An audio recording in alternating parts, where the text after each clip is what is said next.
Hi, thank you for joining Lena and Nadine's Lovecast. I'm Lena. And I'm Nadine. Thank you for joining us.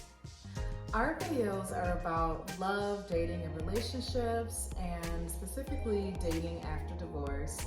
We're both divorced women, and we are in the season of dating, and so we just wanted to create a platform on just our experiences, and not necessarily our experiences only, but just some topics that we think are important in dating. So with that being said, today we have a fun topic, and it's online dating. So Helena and I have talked about it extensively, and we do have different perspectives and opinions on online dating.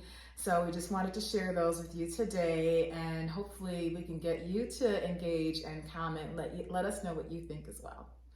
So let's start out with talking about online dating in terms of access. I think that the dating pool is a lot larger when you're dating online because you literally have, thousands, access to thousands and hundreds of thousands of people. You have access to people, all over the world if that's what you want, and people that you normally would never meet in real life.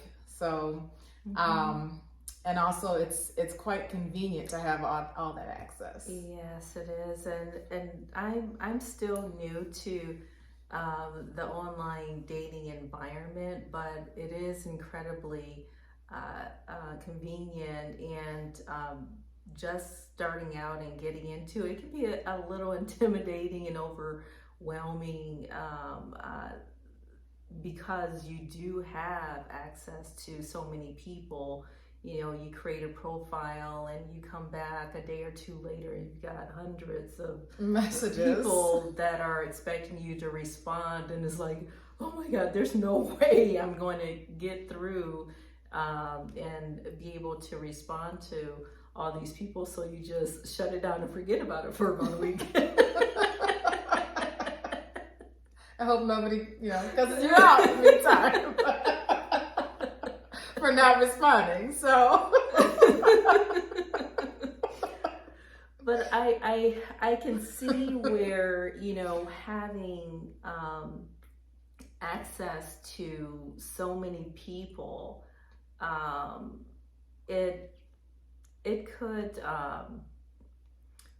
and having so many options, it could hurt someone's ability to be able to form genuine, honest, loving relationships, because people may not invest the time because there are so many options with online dating. So yeah, I think so too. I think that because you have so many options, you have literally access to hundreds of people, and you're basically basing it off of physical attraction, or just what is portrayed on a screen, because you don't really even know if that's a real picture or a recent picture. A lot of us don't look the same, at 45 as we did at 25, right? So you're just kind of basing, you're forming an interest off of a profile picture, and you are, you may find several pictures attractive, and so how do you really narrow down and put forth real effort into getting to know somebody when you have so many options? Right, and someone, to your point, with the picture, someone may put a picture from 20 years ago because they're trying to present the best version of themselves online, but that's deceptive. It's so deceptive. So then you have, so now we can talk about being concerned about coming across a fake profile, right? So because you really don't know if that's even who you're chatting with online, if that's really the person that's pictured, or I don't know. I think that it might be a good platform for predators to be online. Yeah, I think that you have to be really careful, because you could be literally hunted online if if you're, if you don't take your precautions. I'm not sure how to take precautions because you would know until you know, I guess, until you actually meet somebody. But yeah, I mean, I think that it leads to a lot of uncertainty for me. I personally prefer meeting someone in person and in real life because I think that it provides an opportunity to have at least some genuine chemistry to start out with. And yes, people lie in real life, and yes, people may present themselves differently than who they really are. But I think that there's just something to be said about meeting someone in person. That when a man comes and approaches me, and we have a conversation, and I choose to, give him my information or not at that point, I don't know. It just feels more organic. Mm-hmm. And you have an opportunity with that in-person interaction to see someone's response and fill them out better, whether they're telling you the truth about something. So, there's something to be said about that, and versus, messaging or texting back and forth through an app to try to get to know someone, and you're going by, the picture that they have presented and the description and content that they've provided on the website about themselves, but you really don't know who you're talking to. You can't really get a feel for that person until you see them in person and interact with them in person.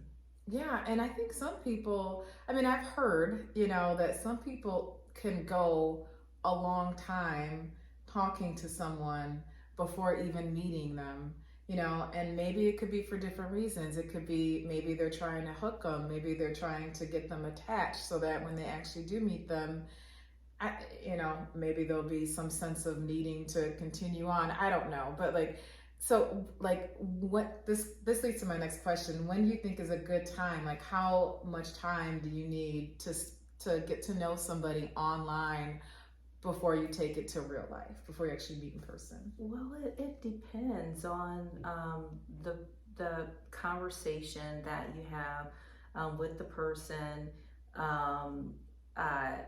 I would like to, text back and forth for a while to get to know the person, and also have some verbal conversations just to get a feel for the person also before meeting them in person or having a meet and greet somewhere. But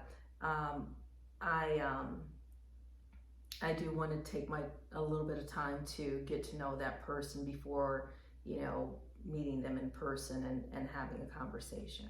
So it depends. Yeah. The timing varies. Yeah, I would agree. I would think that, at least kind of trying to come to a common ground, and maybe that initial sense of compatibility may come through speaking on the phone before you actually meet. But yeah, I think this is a situation between quantity versus quality, because perhaps if you are the type that dates people that you just meet in real life, perhaps the quality, and this is just my opinion, but maybe the quality might be a little bit better because you're focusing on that one person that you may have met in person that you felt chemistry with, as opposed to quantity where you might be chatting it up with 10 different people. And so it's just like you're not really putting forth, there's no way that you can put forth true, genuine effort in talking to 10 people on a keyboard. So I don't know. And I definitely prefer the quality over quantity, and I appreciate it when a man could actually just come up to me in person and start a conversation, and everything being organic. When you're online, it doesn't take courage, to reach out to somebody, because you can hide behind your photo, and it's a lot easier Yeah. access to people. It actually takes more effort when you're in person. And confidence. Yes, Yeah. and that's my preferred method of meeting people. But online dating, it is convenient. You do have a lot more access to people, and especially in a time of a pandemic where people are a lot more cautious. They're not going out as much.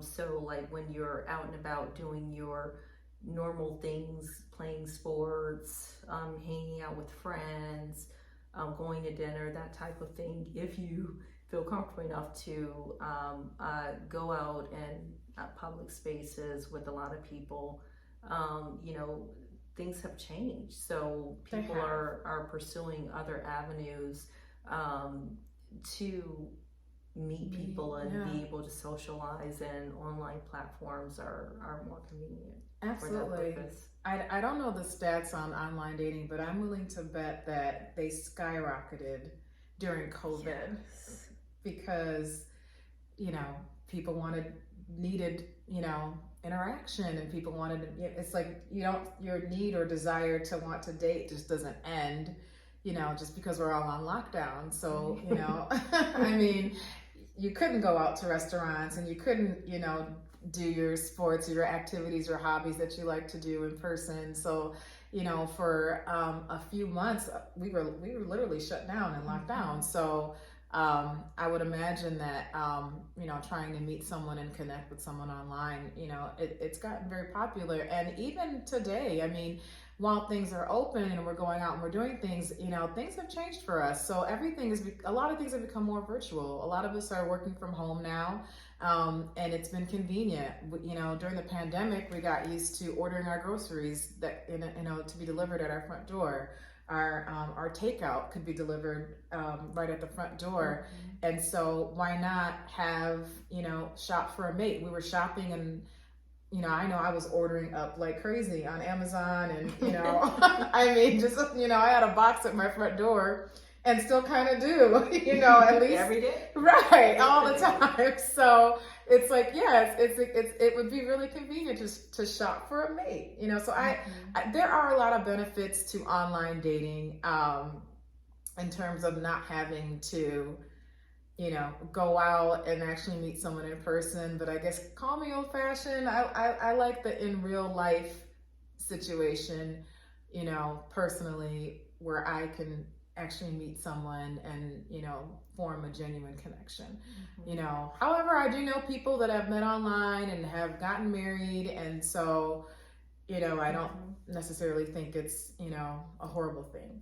But say you do meet somebody online, and you go on that date and they're not what you expected, or perhaps you go on a few dates and you get to know them.